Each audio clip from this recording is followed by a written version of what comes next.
5 seconds. Start.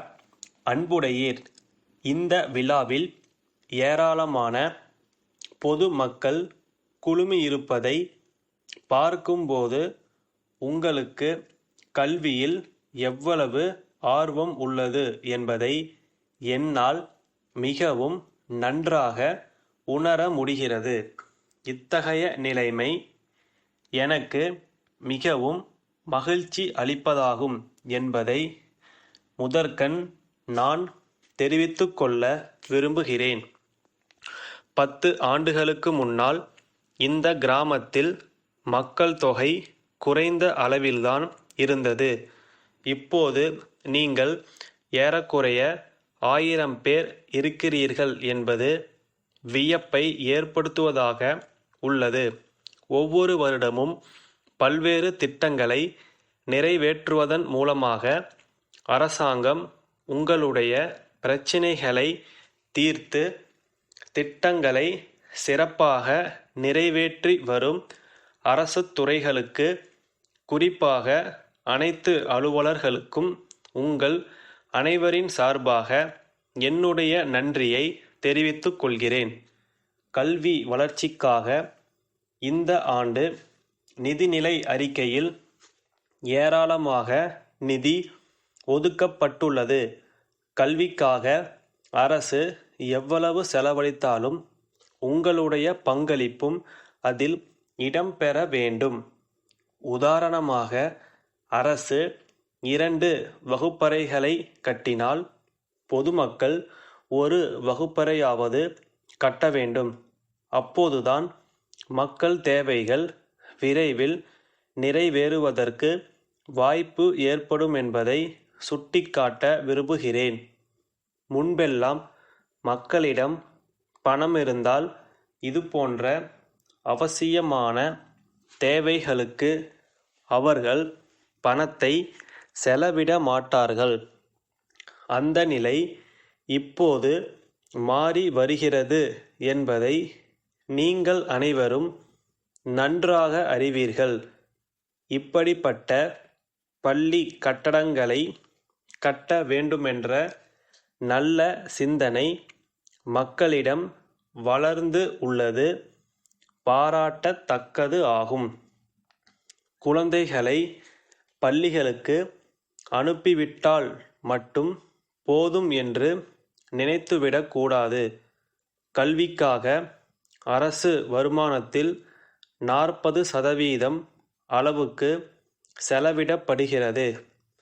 ஆகவே பெற்றோர்களும் பொதுமக்களும் பள்ளிக்கூடங்களுக்கு உதவி செய்ய ஆர்வத்துடன், முழு ஈடுபாட்டுடன் முன்வர வேண்டுமென்று இந்த சந்தர்ப்பத்தில் கேட்டுக்கொள்கிறேன்.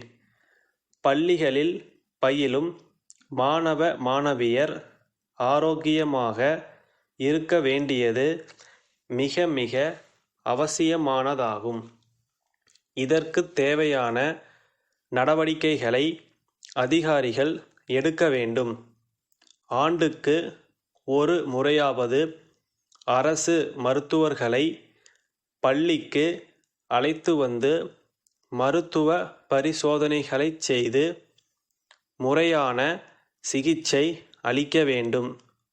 அப்போதுதான் குழந்தைகள் ஆரோக்கியமாக வளர வாய்ப்பு ஏற்படும். மனிதநேயம் வளரும் வகையில் குழந்தைகளை ஆசிரியர்கள் உருவாக்க வேண்டும். இது ஆசிரியர்களுடைய இன்றியமையாத கடமையாகும் என்பதை வற்புறுத்த விரும்புகிறேன். தமிழ்நாடு முழுவதும் பரவலாக நல்ல முறையில் கல்வி வளர்ச்சி ஏற்பட்டு வருகிறது.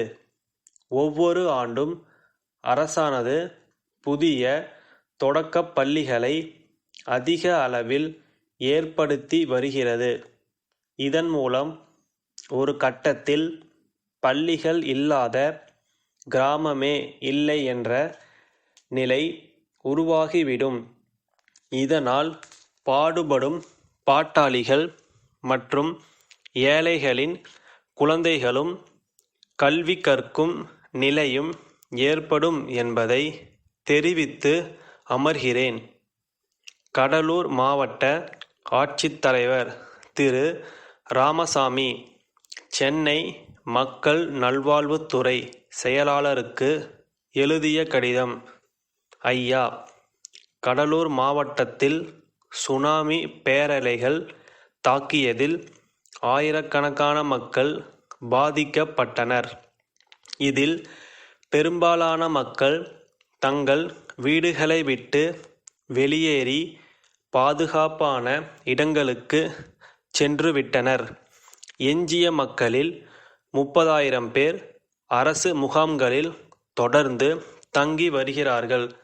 அவர்களுக்கு அரசாங்கம் தேவையான உதவிகளை வழங்கி நிவாரணப் பணிகளை செய்து வருகிறது.